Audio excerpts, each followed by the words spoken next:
Good evening. I'm Nick Rishwain. Welcome to Legal Tech Live.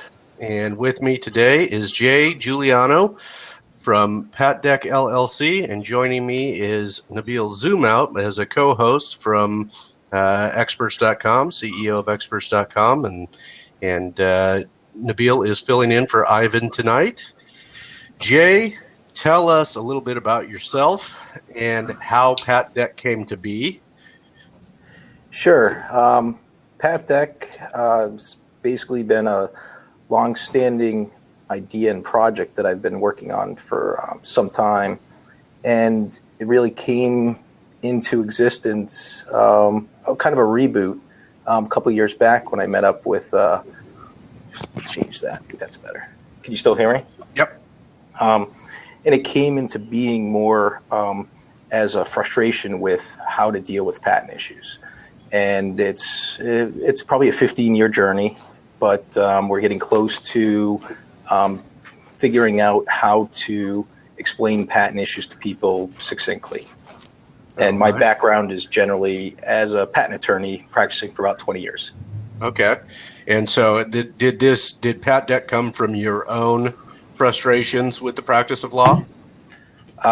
Yes, certainly. Several frustrations from the practice of law. Mainly to do with not being able to answer a client's question quickly and have at my fingertips what I understood to be something that would answer that question. That was my goal. You didn't think the United States Patents Office website is that friendly, huh? They're working on it. I'll leave it at that. It's the least friendly website for searching anything on it, and it's not even. I don't know what Patdek does exactly, but the website does not really come close to revealing the information that as an attorney would want to get from that website. It's very cumbersome. Your frustration is well felt by the community, and it's mainly due to the way the systems were set up. These are fragmented systems that were set up many years ago by different vendors. Not much of it's been integrated because of the way the project's evolved over time. I did a blog post, it's probably about a year and a half ago, which detailed the move of the Patent Office information online. And it really started back in the mid to late 90s. So they have been trying to be at the forefront of getting information out to the public. But in terms of the technology that they're using, they've struggled to comply with government regulations on how systems need to be maintained. And then they have a fragmented vendor stack in terms of the bidding process. So it really makes it difficult to keep all that information tightly integrated and up to date to the latest search-based technologies. Yeah, which is kind of ironic for a leading technology patent-based system. And does Patdek then draw on this system, or to tell us do you have a 60-second kind of soundbite of what Patdek does to simplify this process for attorneys? Sure. So Patdek is based on unlocking ideas trapped in PDF documents, and the PDF documents happen to be patent documents. And there's six or seven different types that are locked up in the Patent Office itself. So our goal is to make better patents, and better patents come from better analysis. So if you can, instead of sharing large documents or whole documents, you can share parts of documents with people that answer the question, or aggregate those parts of documents together that collectively answer the question.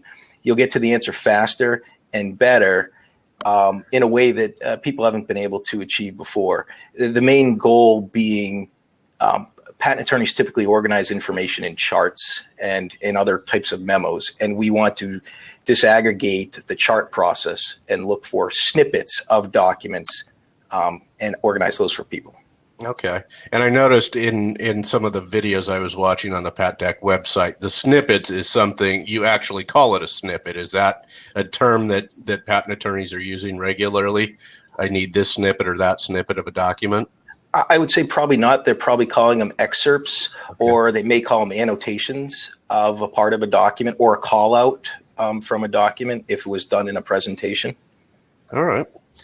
But that is the part that you're trying to simplify for them, essentially. Let's get an easy way to locate those snippets or those excerpts quickly in order to find an answer for your client in an efficient manner.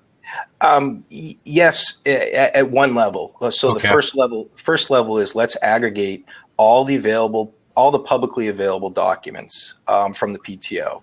Our estimate right now, we don't have a definitive estimate, but it's about 250 terabytes of data, and that's file histories, that's patents, patent publications, that's different appeal decisions, that's challenge decisions in the PTAB and in ex parte and inter party reviews. There's just a lot of documents.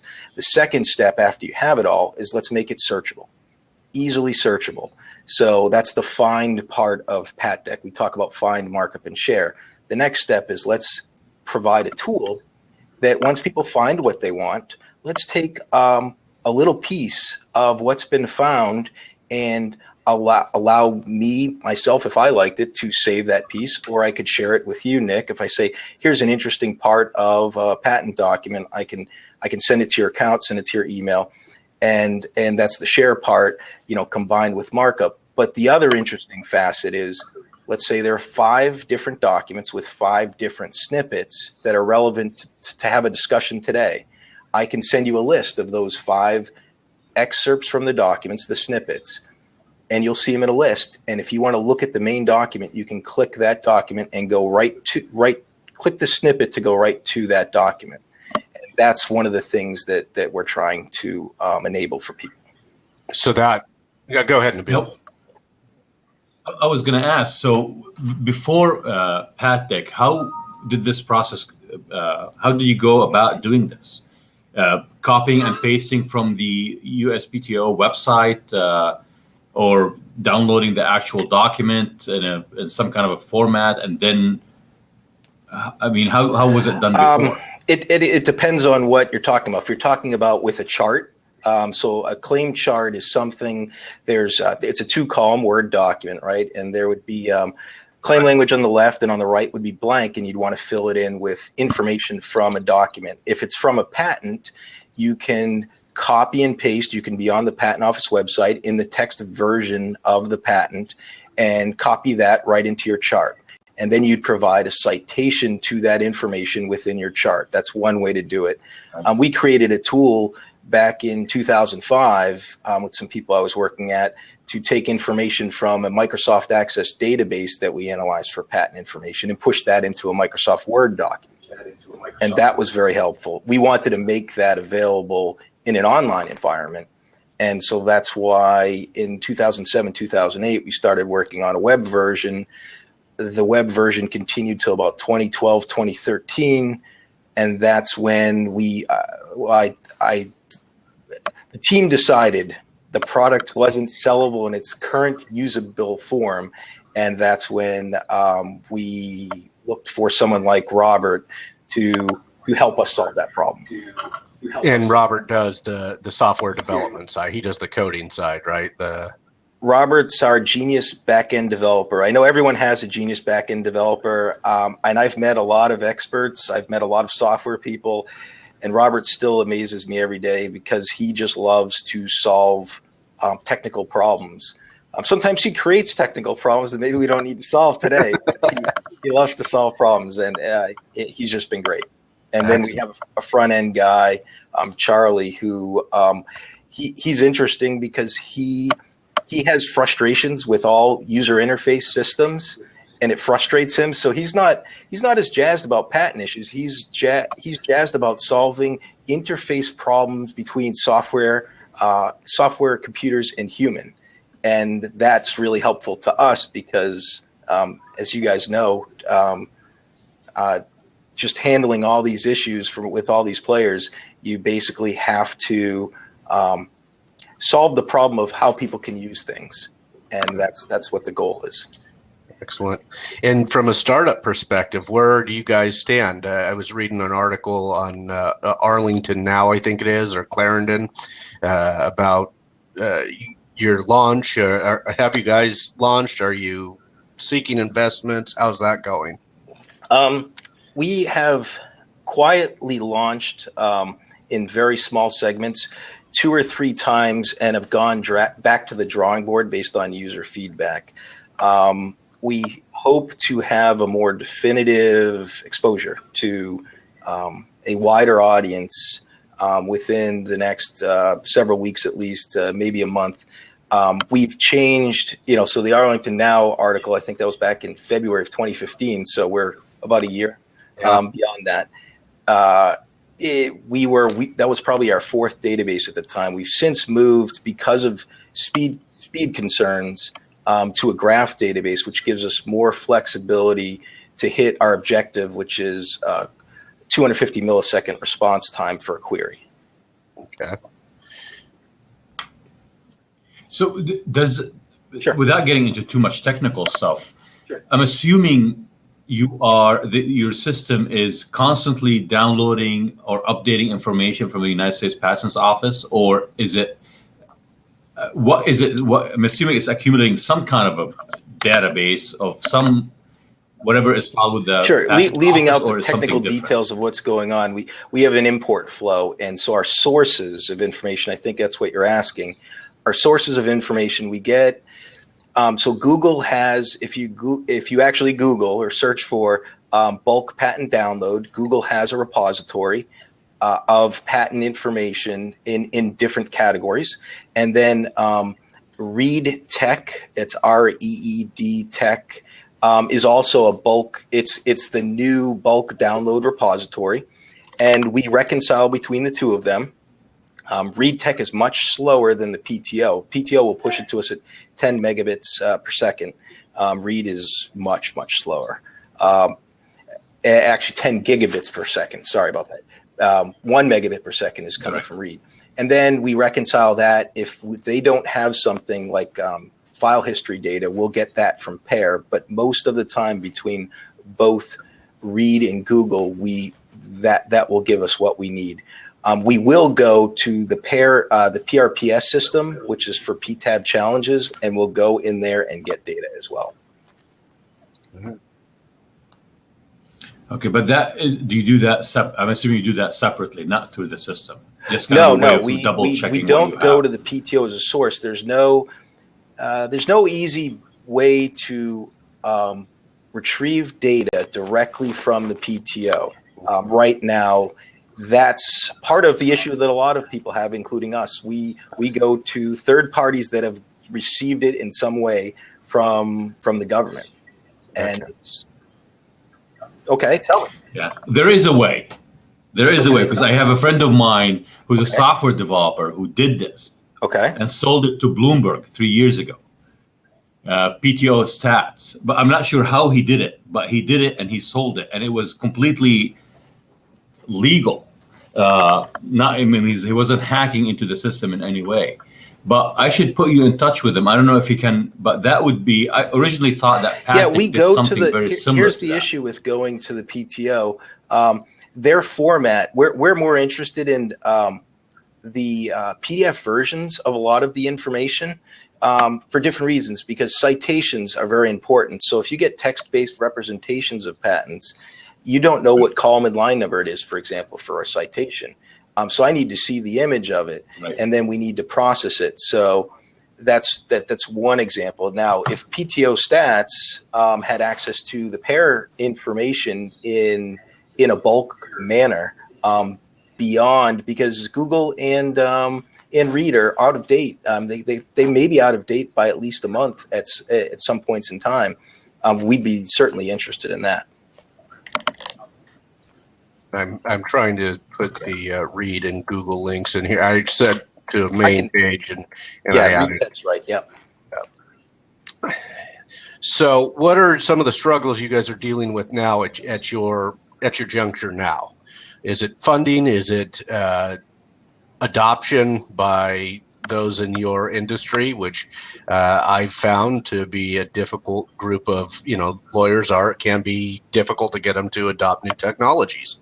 Found that to be I think you and I had discussed this once before, but is that the difficult part? Is it funding? Is it visibility? What are some of your struggles now? I would say those would round out the top three. Certainly, adoption and exposure is a key thing, because even in the social media space, applications, not even just legal, but in general, there's everyone's out there offering something to help you out in your day.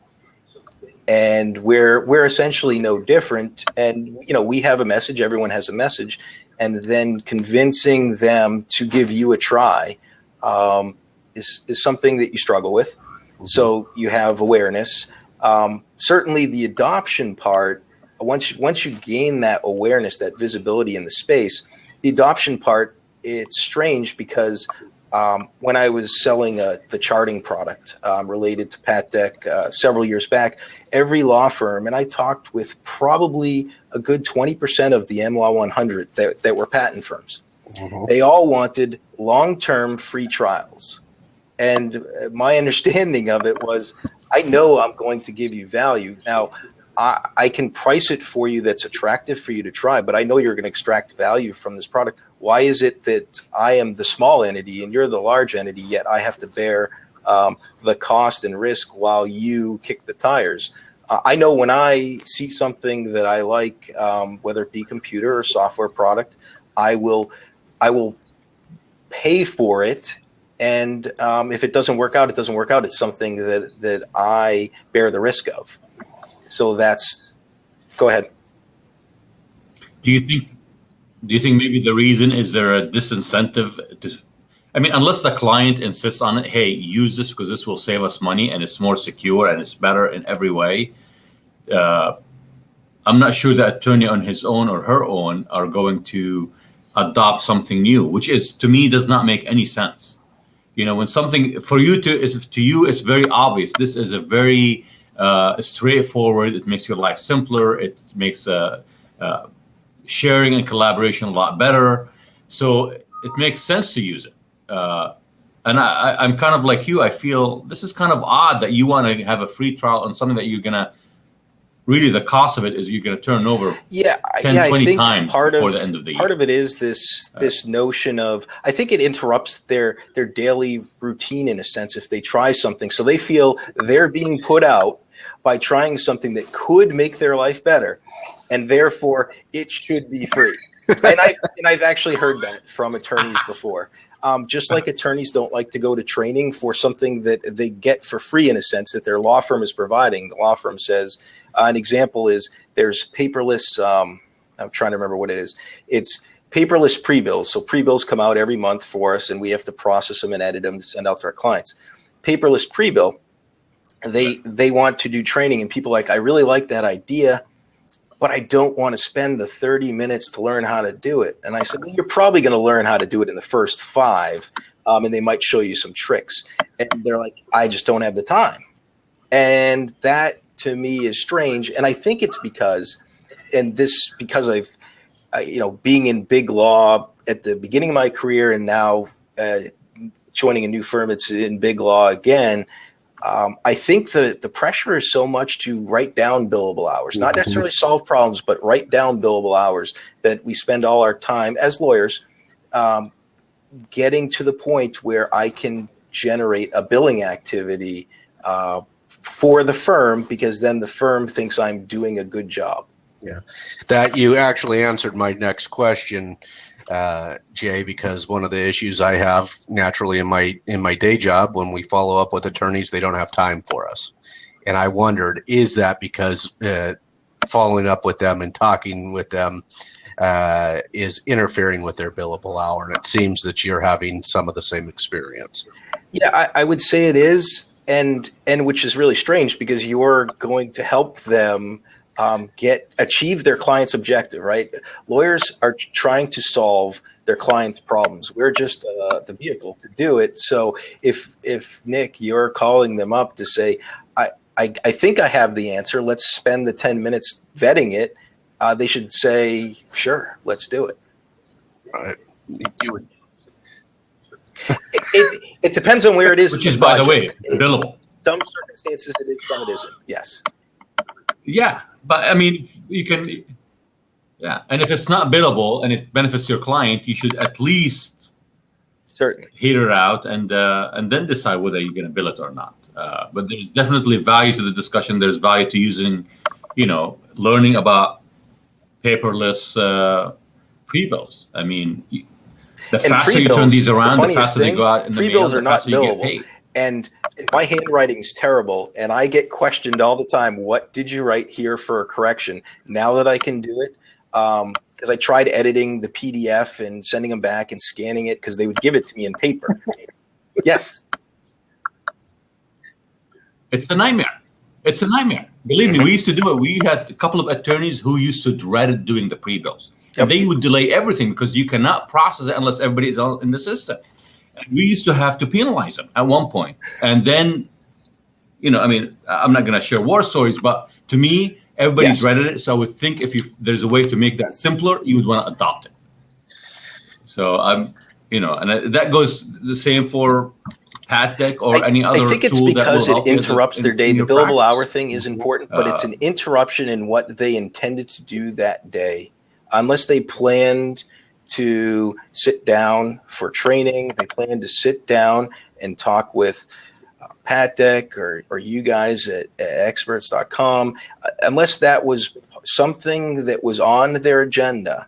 And even if it's on their agenda, it has to be far enough out that nothing interferes with it when the date appears on their calendar. They're like, oh no, I have 3 more things to do. Let me push this off, and it becomes the expendable item. Mm-hmm. Yeah, and you reprioritize it to the bottom because it's not that. And I understand that. But that's more of a sales issue for us and you. And that's a matter as opposed to why it shouldn't be adopted. That's got to be a paradigm shift in adopting new legal technologies. That's what, from the number of legal tech companies that Ivan and I have interviewed on this, in the early days of this show, there must be something changing because legal tech is finally starting to take hold, and you hear about it more and more. And I think that, Nabil, you talk about it when you talk about your decision to join to start experts.com. He saw it in very much the same sense that you're seeing it, Jay, and that was solving a problem and doing it more efficiently than was being done in the practice of law in its current form. Well, in 2000, we wanted to integrate accounting, document management, conflict management, all of that stuff in one area. And big law firms, and I came from a medium-sized law firm, so big law firms had all kinds of other technology that allowed them to do that inefficiently. And we thought we want to equalize, level the playing field, and we thought wouldn't it be great if we can put all this somewhere up on there. Back then there was no cloud in 2000, it was called ASP, but now there's the cloud concept. And we thought this would have to be a better way of doing this because opening a file took ridiculous amount of time. It had to go through different stages. Check it for conflict management, check it for this, check it for that, all on paper. And we thought it would be great if we have one way of doing it. And I don't want to get off topic. We can talk about that, but I wanted to hear, so what is your next plan of attack, Jay? What is your next plan of attack for Patdek in putting in the exposure, in the adoption, in the funding? Where do you guys go next? Yeah, so for funding, obviously we wouldn't be looking for funding until we can deliver what we believe is a stable product that people are willing to adopt. Basically, we can prove that the product works, prove that there's a demand for it. So that sets funding aside.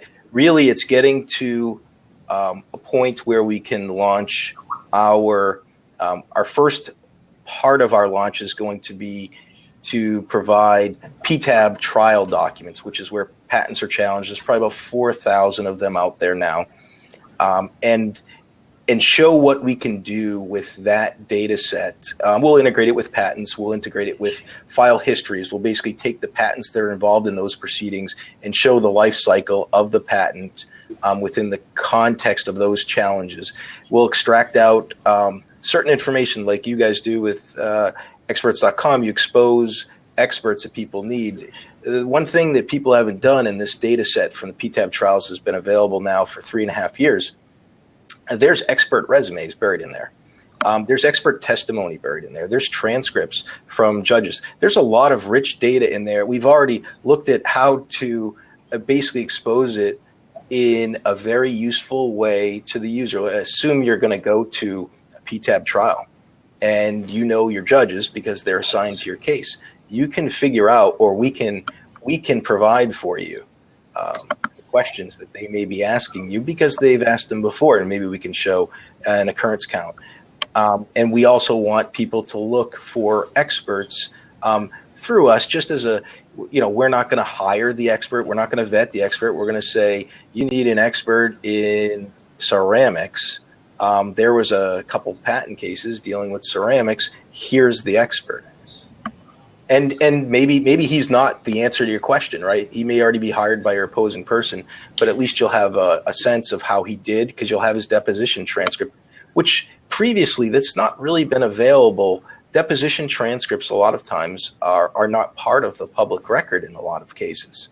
Trial testimony will be, but not deposition testimony. This is a really strange data set for lawyers to see, and I don't think we've even thought about how to make it more useful to practitioners.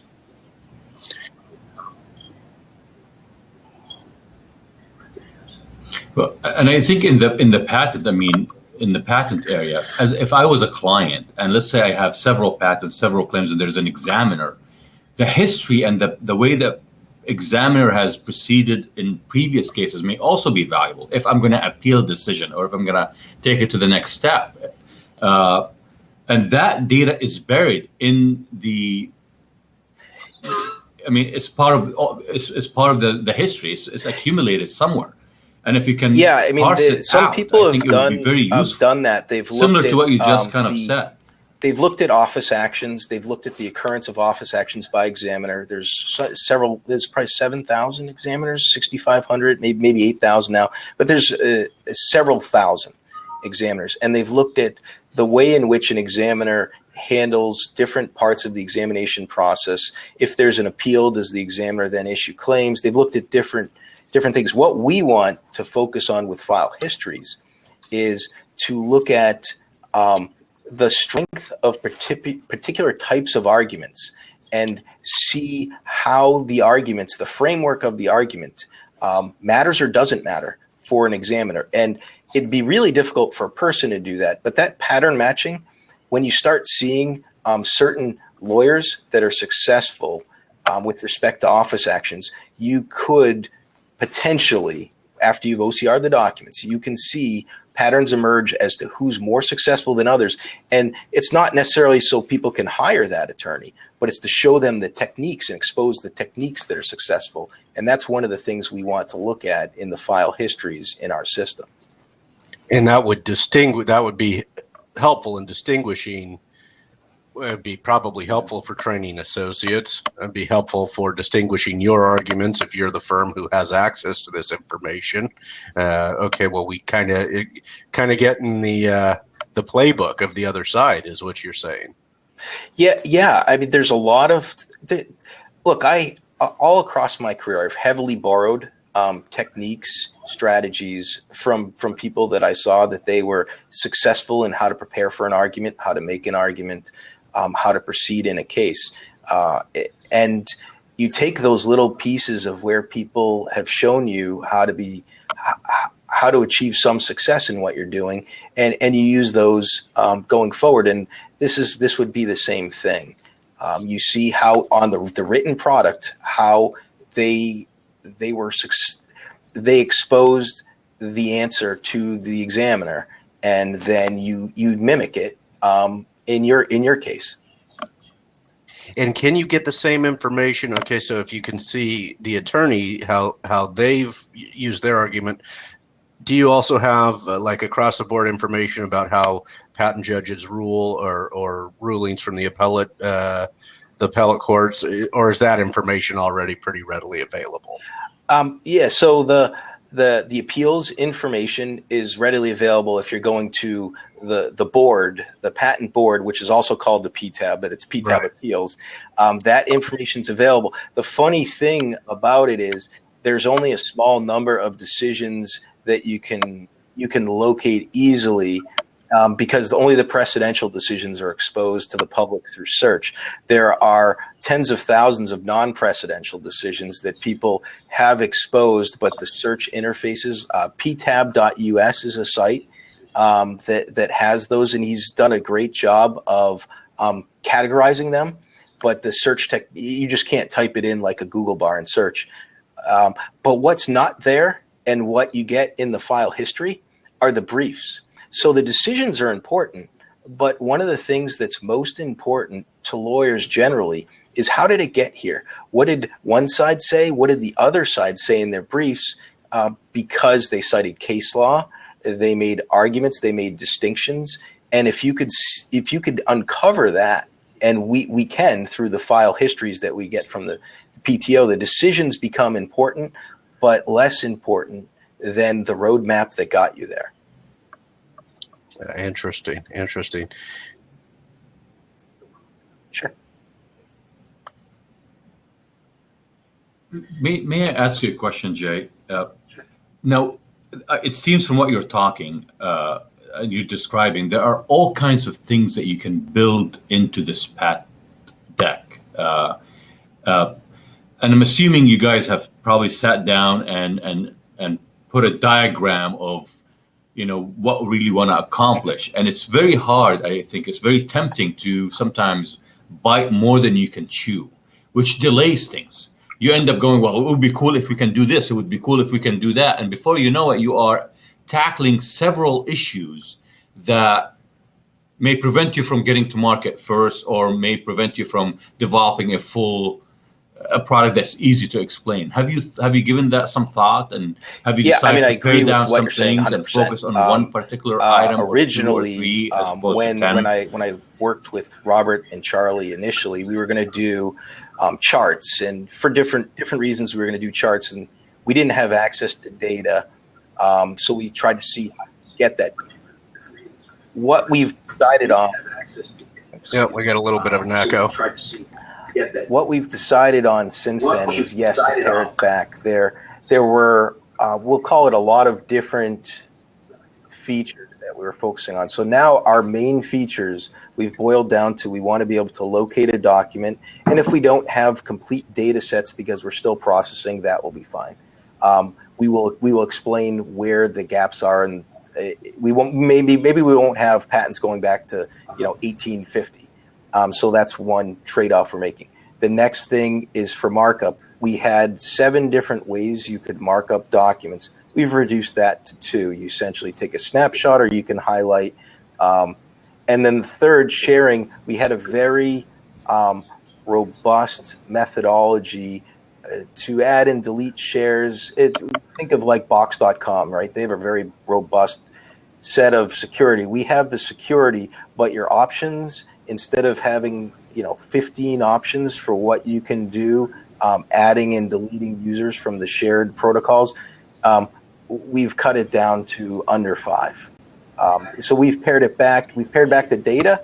We've pared back the features to manipulate the content, the data, and we've cut back the options on sharing parameters. Okay. Certainly, yes. We actually but had you still have that on the roadmap. You could still add them later on. You haven't changed those. Live video chat, because it's WebRTC, right? You can do that, and we scrapped that right away. We had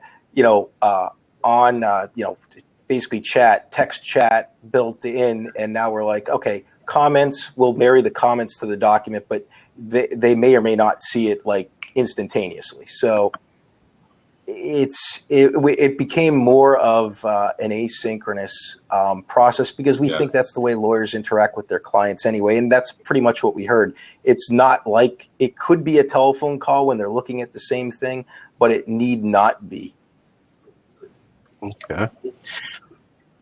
Now, I have to ask, since this is generally legal tech, and we do talk about That's pretty smart. startups and the competitors. So, are there competitors? Who are your closest competitors? Yeah. See, that's hard because there's so many competitors. So, let's talk about file histories. There's a company called the Patent Box. They do file histories, Okay. and they've done file histories, for a fair amount of time. You obviously have the you have the Google and Read Tech, where they provide the information in bulk, and you have the PTO and pair, and then you have, the answer to all these questions will be the big three plus, and I'll name the plus, but the big three being, Westlaw, Lexis, Bloomberg. Okay. So for PTAB trials, the two main ones besides the big three would be Docket Alarm and Docket Navigator. Docket Navigator is probably the dominant one. So what they provide is essentially, just like Docket Alarm, they look at patent litigations, and they retrieve information from PACER. So it's the federal court system. There's 72 of them. They import all that information, and they also marry that up with the PTAB trial information. For PTAB appeals, there's Patent Board Ferret has a service with the appeals information, and then there's ptab.us, another site. Let's see, for patents, obviously you have Google Patents, patents.google.com now, and there's a bunch of free service patents and patent publications. Everyone under the sun has. And then let's see, I'm trying to think of what other. There's others, but there are a fair number of them. One of the things that that's on the content side. So one of the things that I was hoping to be able to talk about was the notion that we espouse, which is the marriage of content and tools. Okay. So all the competitors I just mentioned have content, and they have the same amount of similar amount of content that we have. Some will have more, some will have less, but generally they should have the same general sense of content. But what they don't have is tools. Now, competitors for tools, there's a lot of them, right? Who does file sharing? Box, Dropbox. Google does a fair amount. You have SlideShare for different things. You have Adobe that does markups and things like that. But there's not we haven't seen a competitor that provides content that people want or that need for a specific legal vertical. You have to import it, or they don't provide the tools. And so the intersection of the content with the tools allows you to not have to move, download the content, then do something with it, then upload it to your file sharing service, then share it. There's a lot of steps in there, or email it. We are trying to solve the pipeline process of end-to-end find, markup, and share it with who needs to get the answer.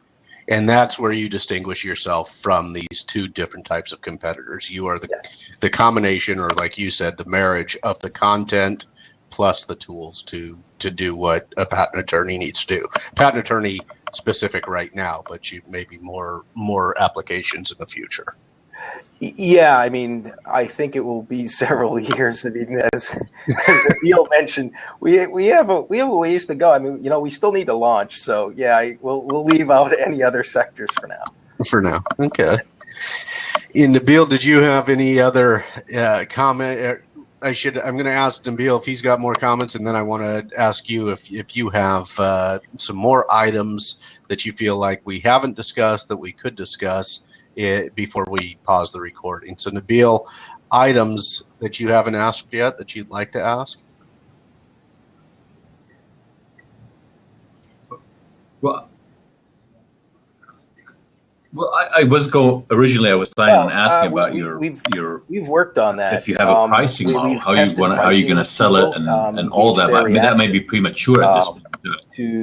And we had sold the charting product before, so I understood pricing in different ways from that response. But our general pricing model, we're going to roll out an experiment at the beginning, but our our final price is going to end up being $179 a month for the integrated patent product when all features are available.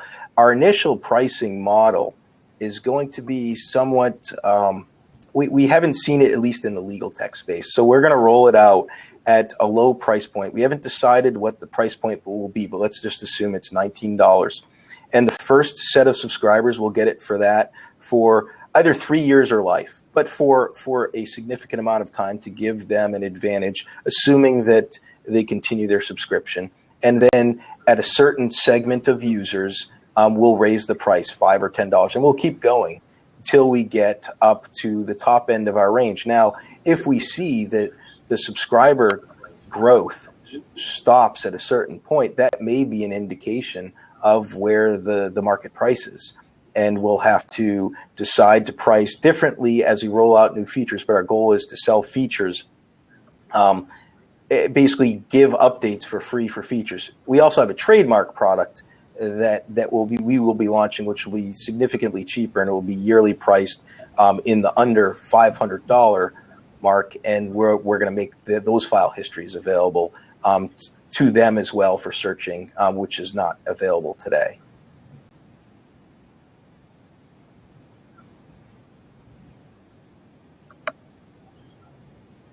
And I was going to ask about that. Is it going to be less for less features? That's one issue. The other issue is, personally, I have subscribed to some of these services before, and the one thing that kind of does not turn me off, but I don't find it flexible, is some things I subscribe for because I have one-time use for it, but I'm not a patent attorney, for example. But every once in a while, I need to do something.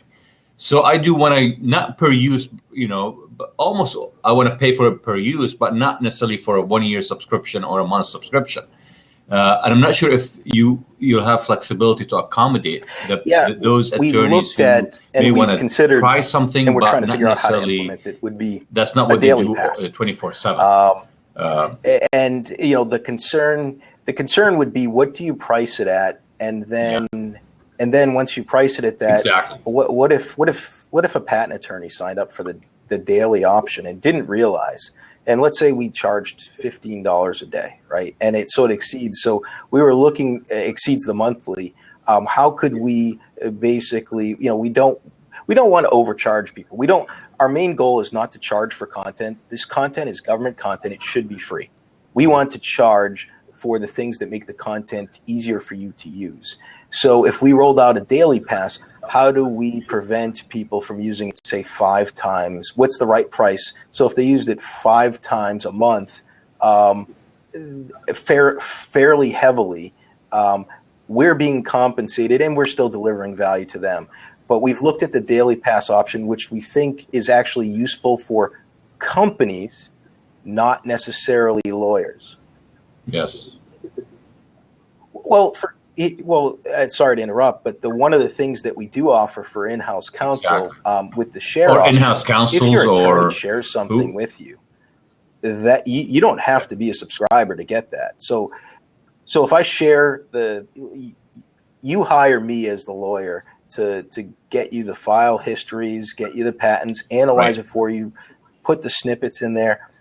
And I share it with you. You have access to those files, and you're essentially a free subscriber to the content that has been shared with you by a paid subscriber. And if the paid subscriber ceases to be a paid subscriber, you still have access to that content.